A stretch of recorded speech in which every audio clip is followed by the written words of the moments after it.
Hi, Assalamu alaikum students. How are you? Hope you are good. I'm also good. Now students, we start the ninth class math chapter number 4. Okay.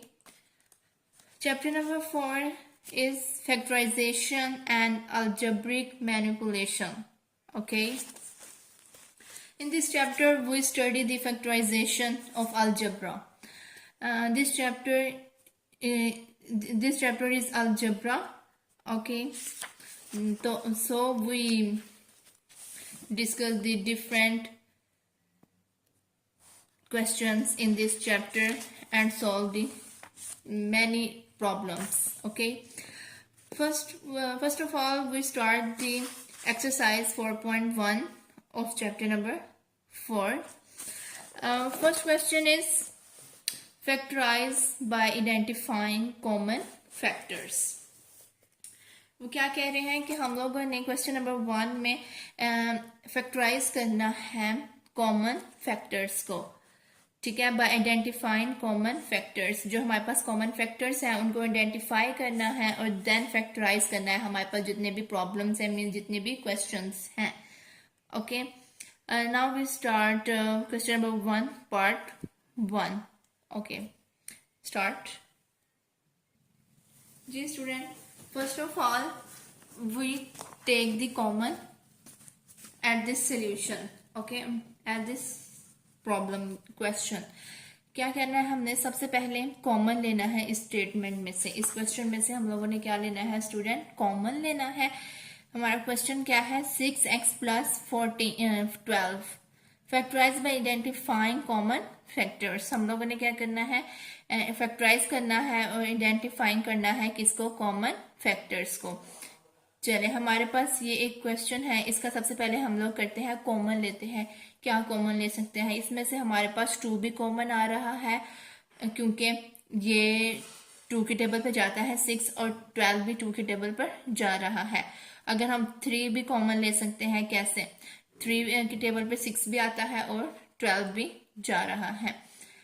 इसी तरह 4 को हम common नहीं ले सकते इसमें से बिकॉज 4 की टेबल पर 6 नहीं जा रहा. ठीक है, और 4 3 12 होता है. लेकिन हम लोग का दोनों ही जो नंबर्स हैं वो एक ही टेबल पर डिवाइड होते हों देन हम लोगों ने वो टेबल क्या है वो नंबर कॉमन लेना है. सो ये हमारे पास 2 पे भी जा रहा है, 3 पर भी जा रहा है, मतलब ये दोनों नंबर्स डिवाइड हो रहे हैं. और 6 पर भी ये नंबर्स क्या हो रहे हैं? डिवाइड हो रहे हैं. Then we take common 6. Okay, now we taking common. क्या लिखेंगे? Now we taking common. Okay, now we taking common. क्या हम कॉमन ले रहे हैं? 6. 2 भी ले सकते हैं, 3 भी ले सकते हैं, 6 भी ले सकते हैं. ये आप पर डिपेंड करता है. लेकिन मैं क्या कर रही हूँ? 6 कॉमन ले रही हूँ. मैं इसके बाद आप लोगों को 2 और 3 भी कॉमन लेकर दिखाऊंगी. Okay, understand. Now we taking common. 6 common आ रहा है. ओके, इनटू 6 बाहर आ गया बिकॉज हमने क्या किया था? 6 कॉमन लिया था. 6 इंटू, अब 6 तो बाहर आ गया तो यहाँ पे सिंपल रह गया x प्लस. अच्छा जी, 6 की टेबल पे 12 डिवाइड हो रहा है तो 6 2 ज़ा 12, तो यहाँ पर 2 आ गया. This is our answer. Okay, very simple. क्या कहना है? हम लोगों ने कॉमन लेना है. कॉमन हम लोगों ने पहले चेक करना है कि जो ये दोनों नंबर्स या कोई भी 2 नंबर्स हों वो एक ही टेबल पर डिवाइड हो रहे हों तो हमारे पास वो जो नंबर है वो बाहर कॉमन आ जाएगा. देन जो बाकी रिमेनिंग नंबर्स रह जाएंगे उनको हम लोगों ने ब्रैकेट के अंदर लिख देना है. अब जैसे कि मैं आपको कह रही थी कि इसमें से हम 2 भी कॉमन ले सकते हैं और 3 भी कॉमन ले सकते हैं. तो यहाँ पे मैं आपको ये रफ पे मतलब दिखा देती हूँ. अगर मैं इस क्वेश्चन में से हमारे पास है 6x plus 12, अगर मैं कहूँ कि मैं 2 कॉमन ले रही हूँ, ठीक है, तो फिर यहाँ पे रह जाएगा 3x plus 2 6 12. अगेन इसमें से कॉमन आ रहा है. क्या कॉमन आ रहा है? 3 कॉमन आ रहा है. तो 2 तो एज इट इज रहेगा. मल्टीप्लाई 3 जब बाहर आ जाएगा तो 2 और 3 आपस में मल्टीप्लाई हो जाएंगे. इन 2 यहाँ पर 3 बाहर आ गया तो पीछे रह गया x प्लस और 3 2 ज़ा 6 हो गया. अब 2 3 ज़ा 6 इंटू एक्स प्लस 2 ऐसे आ गया। तो इसका और इसका सेम आंसर आ गया है। ये हमारे पास सिर्फ एक स्टेप के अंदर कंप्लीट हुआ है और ये हमारे पास 3 स्टेप्स में कंप्लीट हुआ है। अगर हम लोग 2 भी कॉमन लें और उसी के अंदर से हमारे पास 3 भी कॉमन आ जाएगा। अंडरस्टैंड? चले, ये सारे का सारा जो क्वेश्चन नंबर 1 है स्टूडेंट हमारे पास सेम एज इट इज है। हम लोगों ने सब में से क्या करना है, कॉमन फैक्टर्स लेने हैं, और ठीक है कॉमन फैक्टर्स लेने हैं, देन हम लोगों ने उसको फैक्टराइज करना है। चलिए अब क्वेश्चन नंबर 2 की तरफ मूव करते हैं, सॉरी पार्ट नंबर 2 की तरफ मूव करते हैं। जी स्टूडेंट, हमारे पास ये पार्ट नंबर 2 है, क्या 15y² प्लस 20y। जी, इसमें से अब देखें ये हमारे पास दोनों नंबर्स किस टेबल पर डिवाइड हो रहे हैं। 3 के टेबल पर भी जा रहा है, 3 5 ज़ा 15, 3 5 ज़ा 15, लेकिन क्या उसे बोलते हैं 20 तो 3 के टेबल पे जा नहीं रहा। 3 5 ज़ा 15, तो जो 20 है वो तो 3 के टेबल पर नहीं जा रहा। इसी तरह 4 के टेबल पर 15 नहीं जा रहा, लेकिन 4 5 ज़ा 20 तो होता है, इसलिए हम लोगों ने ना 3 पे जा रहा है। 2 पे तो वैसे भी नहीं जा रहा क्योंकि 2 के टेबल पे 15 आता नहीं है। 3 के टेबल पे 15 जाता है लेकिन 20 नहीं जाता। इसी तरह 4 के टेबल पे 20 जा रहा है तो 15 नहीं जाता, तो सो हमारे पास ये 5 के टेबल पर जाएगा। ठीक है, दोनों नंबर्स 5 पे डिवाइड हो रहे हैं, मीन्स के 5 कॉमन आ गया हमारे पास। और हमारे पास वेरिएबल्स देखें, यहाँ पे y स्क्वायर है और यहाँ पे सिंपल y है। अगर वेरिएबल्स भी सेम हो, मीन्स के वेरिएबल्स भी पहली टर्म में भी और दूसरी टर्म में भी सेम हो, जैसे इधर भी y है और यहाँ पर भी y है, एज सेम हमारे पास वेरिएबल्स हो, देन हम लोगों ने क्या करना है, take common smallest power of variable. ठीक है, smallest power of variable, then we take this variable. ठीक है, हम लोगों ने क्या किया, अगर वेरिएबल की सबसे छोटी पावर है तो हम लोगों ने वो क्या करनी है, वो नंबर वो वेरिएबल हम लोगों ने कॉमन लेना है। तो यहाँ पे सबसे स्मॉलेस्ट पावर क्या है, y, वेरिएबल की पावर क्या है 1। ठीक है, तो वो हमने कॉमन ले ली, इनटू इधर आ गया 5 3 ज़ा 15, और यहाँ पर y की पावर मतलब y स्क्वायर है, इसमें से हमने एक बाहर ले लिया तो सिंपल y रह गया, प्लस 5 4 ज़ा 20। y नहीं आएगा बिकॉज y कॉमन आ गया है, इसलिए तो ये हमारे पास क्या आ गया इसका आंसर। देन हमारे पास है पार्ट नंबर 3। देखें पार्ट नंबर 3 में हमारे पास माइनस भी है और एक्स वेरिएबल्स भी हैं हमारे पास, दोनों सेम हैं, और नंबर्स भी हैं। सबसे पहले फर्स्ट ऑफ ऑल हमने माइनस भी कॉमन में ले लिया क्योंकि इधर भी माइनस है और देन इधर भी माइनस है, माइनस भी कॉमन आ रहा है।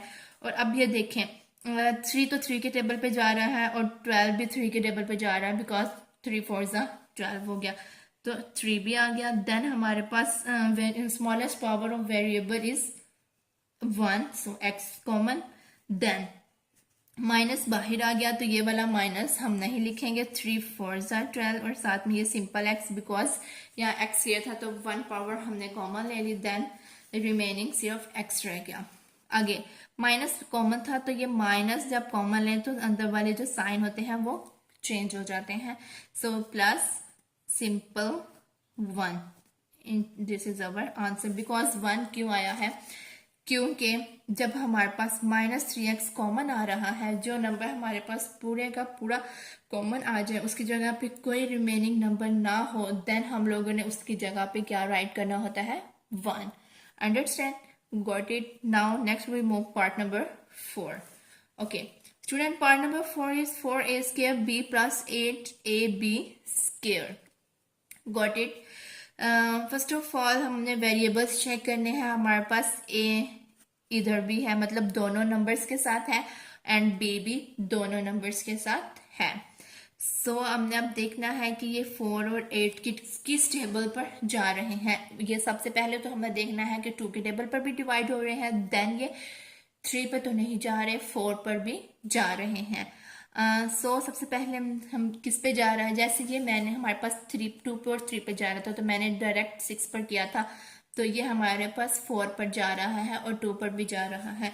तो हम लोग क्या करें, इसमें से 4 कॉमन ले लें और वेरिएबल्स की सबसे स्मॉलेस्ट पावर इसमें ए स्केयर है और यहाँ पे ए है, तो मीन्स कि ये ए की पावर 1 बाहर आ गई। यहाँ पर ए 1 है और यहाँ पे ए स्केयर है, तो मीन्स यहाँ पे सॉरी बी 1 था और बी स्केयर, तो मैंने बी की पावर 1 कॉमन ले लिया इनटू।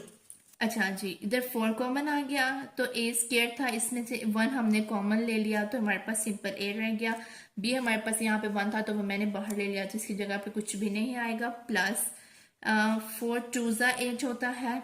ओके, ए पावर 1 बाहर आ गई, कॉमन लिया था, और यहाँ पे बी की पावर 2 है, तो इसमें से मैंने 1 ली, तो मतलब के यहाँ पे बी रह गया simple. Okay, this is our answer. Very easy question है, वेरी इजी।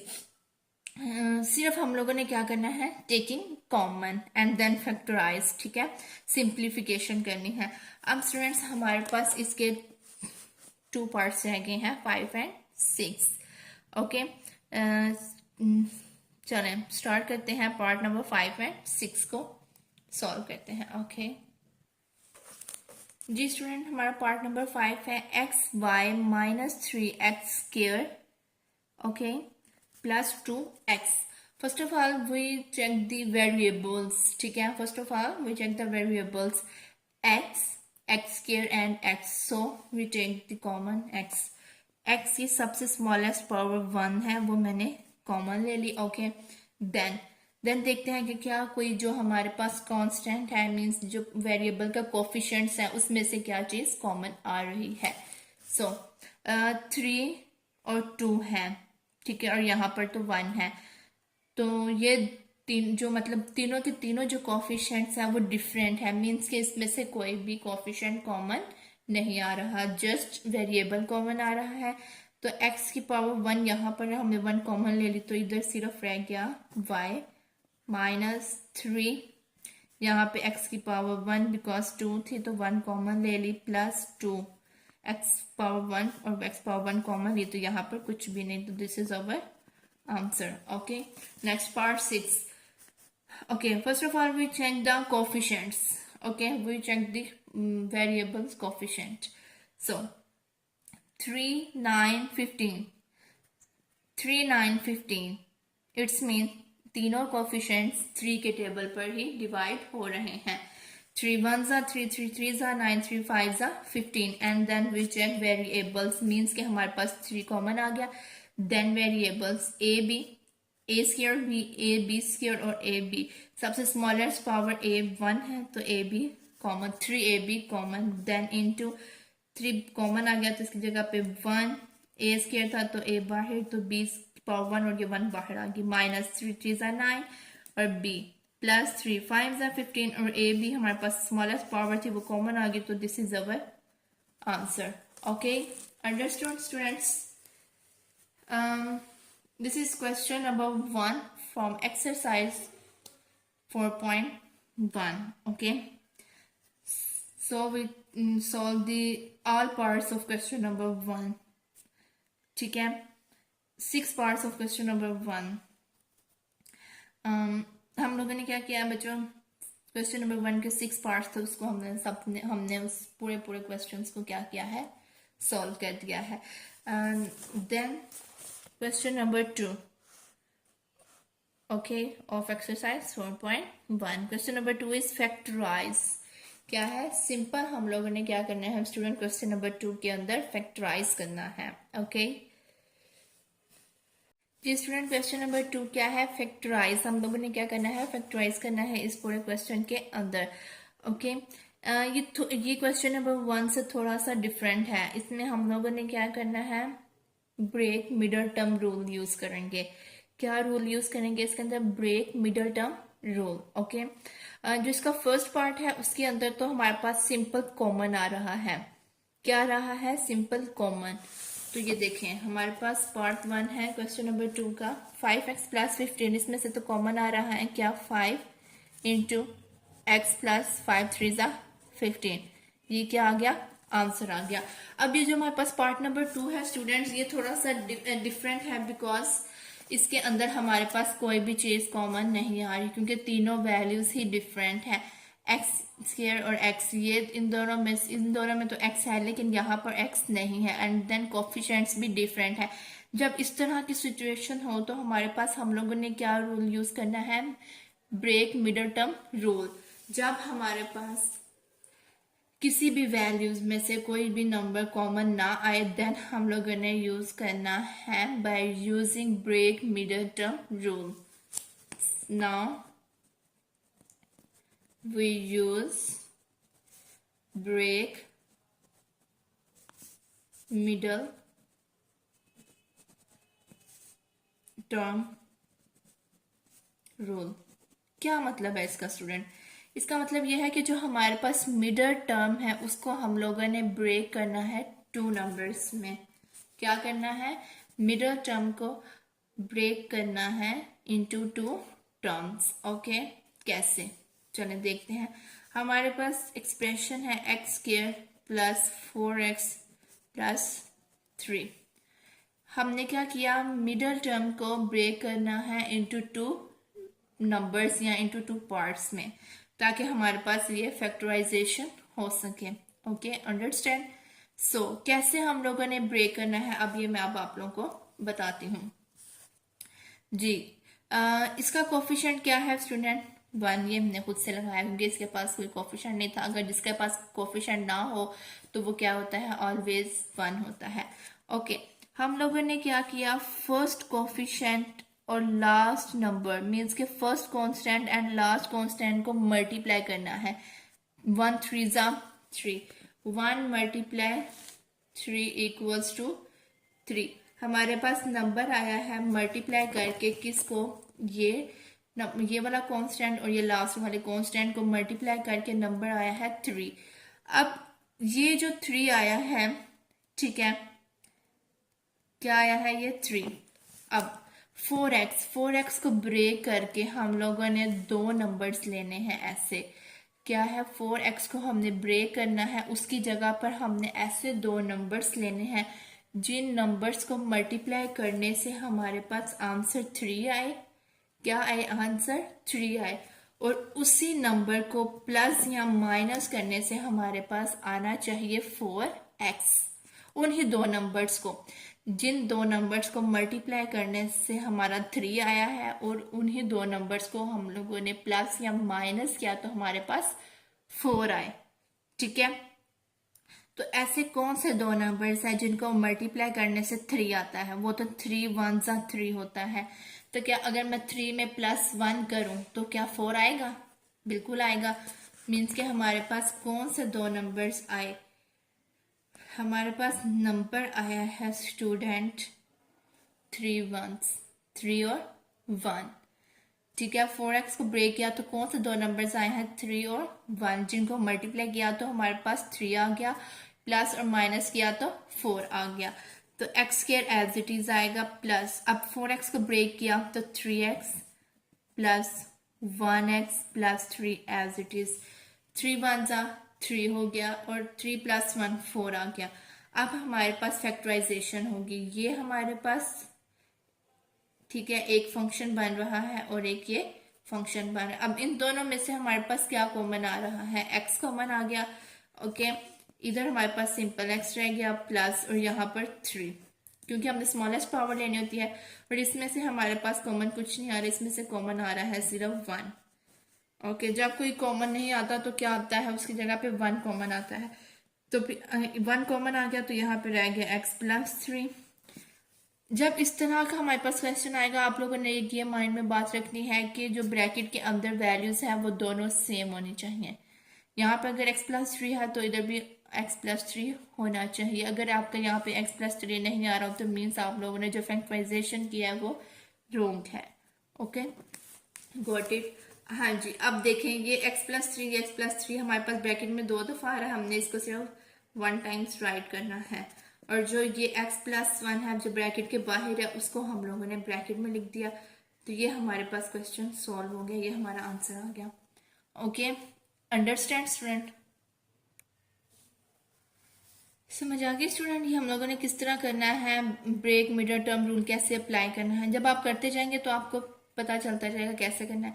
अच्छा, अगर आपको ये दो वैल्यूज नहीं फाइंड करनी आ रही तो इसका एक और सोल्यूशन भी है। वो क्या है कि देखें 1 और 3 इसको मल्टीप्लाई करें तो क्या आता है? 3 आता है।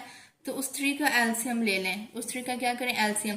तो 3 1 जा 3 आ गया हमारे पास, और ये 1 1 जा 1 होता है।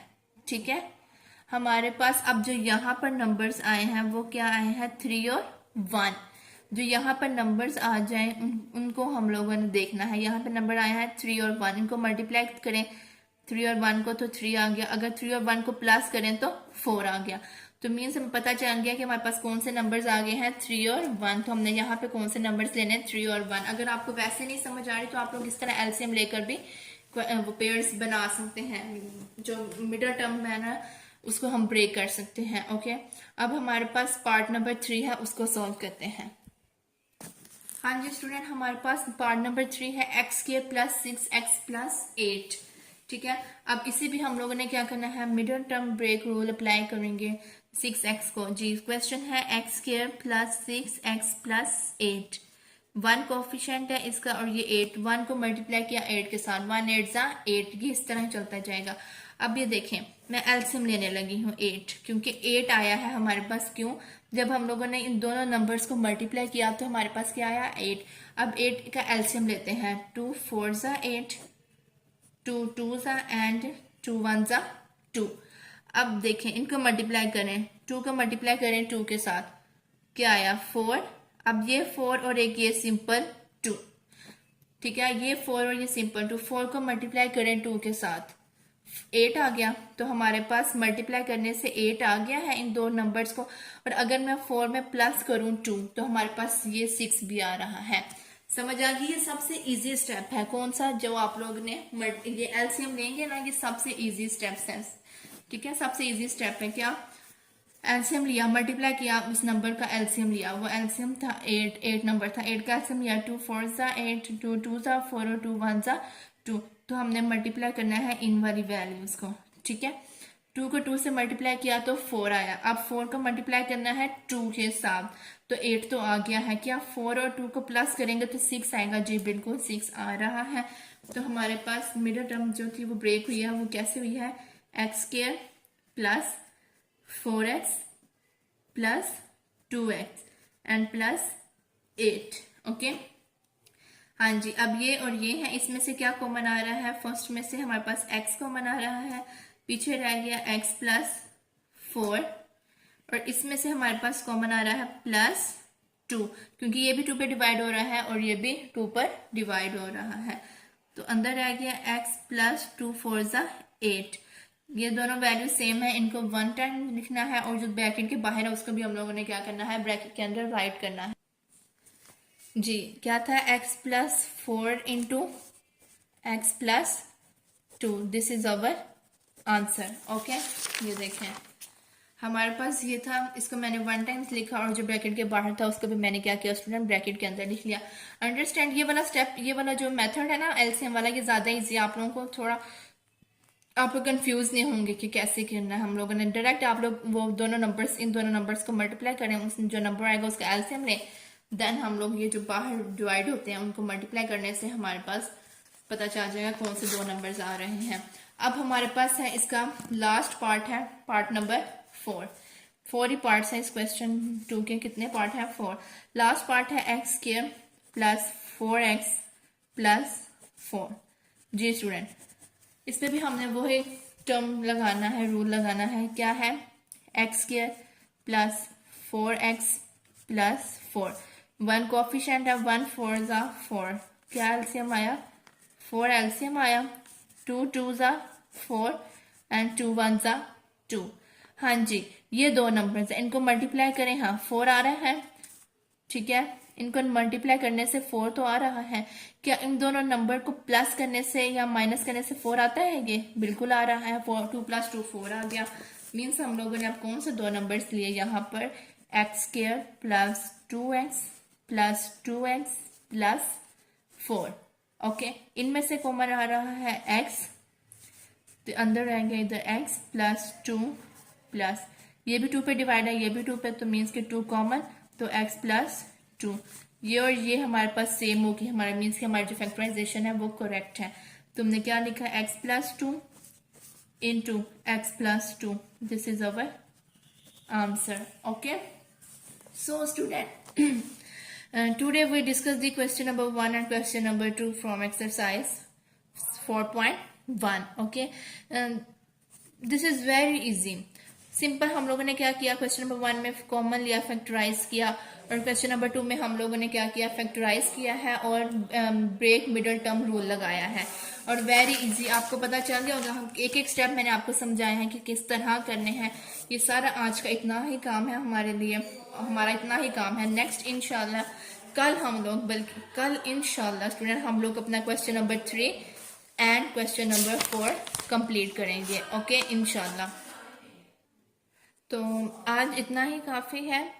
कल इंशाल्लाह हम बाकी जो हमारे पास रिमेनिंग 2 क्वेश्चंस रहेंगे उनको सॉल्व करेंगे। होप्स आपको समझ आ गई हो, बिकॉज वेरी इजी। ओके, अगर आप लोगों को नहीं समझ आई तो आप लोग मुझे कमेंट सेक्शन में पूछ सकते हैं कि जी मैम हमें यहाँ से नहीं समझ आई, मैं आपको समझा दूंगी। ओके, आज के लिए इतना ही काम काफी है। कल मिलते हैं आपसे। ओके, अल्लाह हाफिज, take care of yourself, bye. Friends आप लोग मेरे चैनल को सब्सक्राइब किया करें, लाइक करें, शेयर करें आगे अपनी फ्रेंड्स से, अपनी फैमिली में, ताकि जो भी 9th क्लास में है या जो कोई क्या उसे बोलते हैं हेल्प लेना चाह रहा है तो वो मेरी वीडियो देखे और उनके लिए आसानी हो। ठीक है, तो मेरे चैनल को ज़्यादा से ज़्यादा सब्सक्राइब करें, यही आपकी तरफ से प्यार है, ताकि मुझे पता चले जी हाँ जी मेरे स्टूडेंट्स को कितनी मेरी समझ आ रही है और कितना सेटिस्फेक्शन मिल रही है इनको। ओके, अल्लाह हाफिज़।